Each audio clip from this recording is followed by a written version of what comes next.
My next stop on the cruise was Halifax, Nova Scotia. And we did take the hop on and hop off bus, and it's a really great tour. If you get a chance, take it and just stop at the sites you want to see.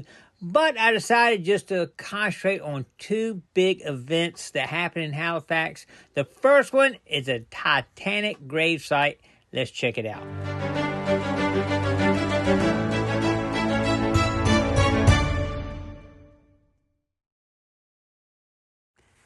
My next stop on the cruise was Halifax, Nova Scotia. And we did take the hop on and hop off bus, and it's a really great tour. If you get a chance, take it and just stop at the sites you want to see. But I decided just to concentrate on two big events that happened in Halifax. The first one is a Titanic grave site. Let's check it out. The White Star Line then purchased a section of this graveyard to bury the dead, and they actually paid for a standard gravestone, and you'll see the standard gravestones out there, but the families could actually purchase a bigger gravestone if they wanted to, and that's why you see some of them out there are bigger because they were identified, and the families came in and bought bigger gravestones for them. I'm just going to walk you through just a couple of them here. It's real interesting to sit there and read them, but let's just check out a couple of them right here. All right, I'm just going to show you a couple of the stones that where people would come in and actually purchase them and did some writing on them. Ernest Edward Samuel Freeman, he remained at his post of duty, seeking to save others, regardless of his own life, and went down with the ship. Number 239, so that tells you he was a 239th body recovered. The next one, Everett Edward Elliott. Each man stood at his post while all the weaker ones went by and showed once more to all the world how Englishmen should die. Number 317. All right, the next one we got here is Herbert Cave. There let my way appear, steps into heaven. All that thou sendest to me, in mercy given, angels to reckon me near, my God, to thee, nearer to thee. All right, and the next one we have is Alma Paulson, age 29. She was lost with 4 children. So she died, and all 4 of her children died. The children were 8, 6, 4, and 2. Number 206.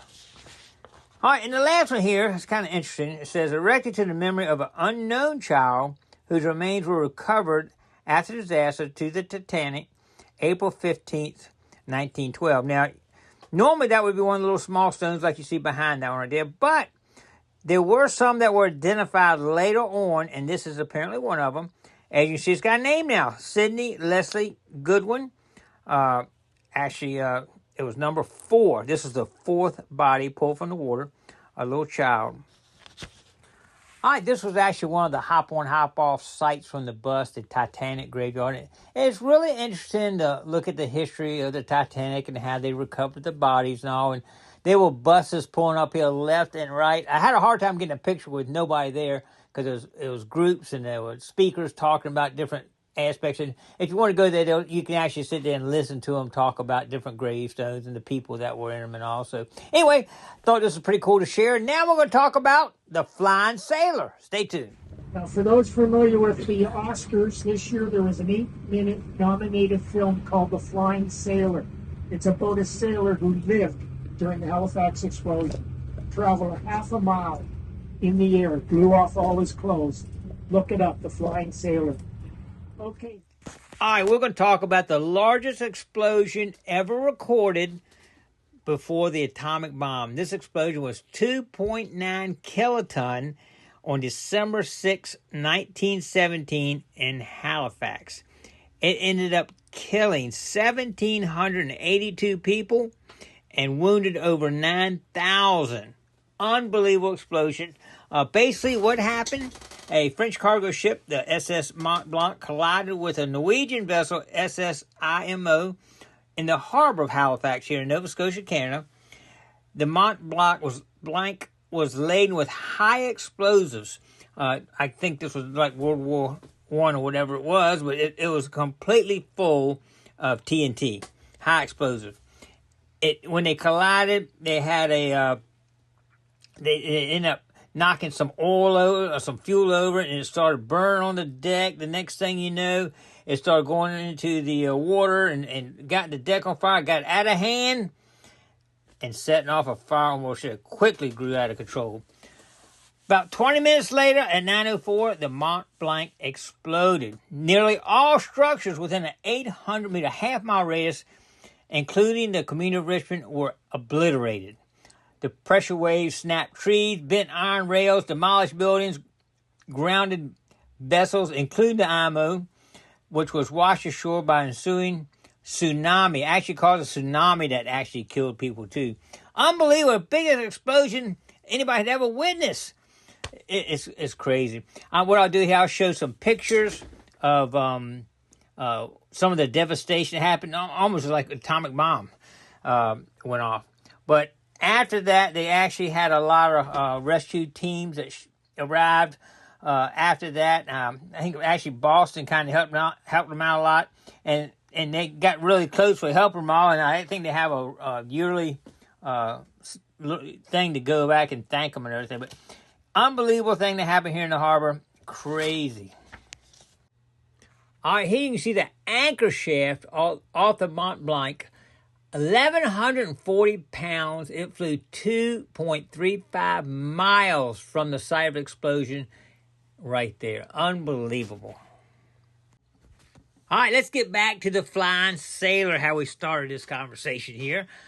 This is Charles Mayers. He was actually on board another ship close by, and what we'll do is we'll show that ship right here. He was on the Middleham Castle, and what happened, he saw the ship burning, and he was going to go over there and try to see if he could help, but as close as he got, some more of the barrels started exploding. He said, I better get back to my ship. So he got back to the ship, went up on top of the ship, and not long after that, the Mont Blanc exploded. Giant fireball, but the updraft, there's actually two of them on the deck, but somehow the other guy did not get lifted off, but he got caught in the updraft of the explosion and threw him over a half a mile away. And this picture here shows approximately where he landed. Unbelievable. And they actually have made a film of it. Canadians made a film of this scenario once they went to the site and they saw the story of this happening, so they did a little film. But the ship that he actually was blown off of, we'll show a picture of it right here. Which you can see, it was pretty much blasted with the smokestack leaning over everything. The blast actually knocked all that down and lifted him up and carried him off.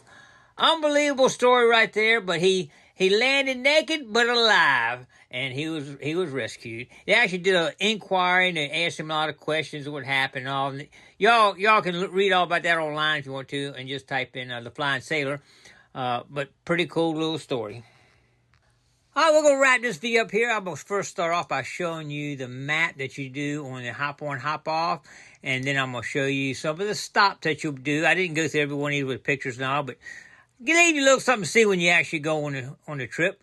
And then I'm going to show you just a couple pictures here. Some, quaint town here. And a lighthouse that sat right across from the ship right there. And then a little village right here that's in Halifax. And then a little fort we went to see too. So anyway, I appreciate everybody coming along. Don't forget to click like, comment below, share, and subscribe to Gigmaster. We'll see you on the next adventure. Stay tuned.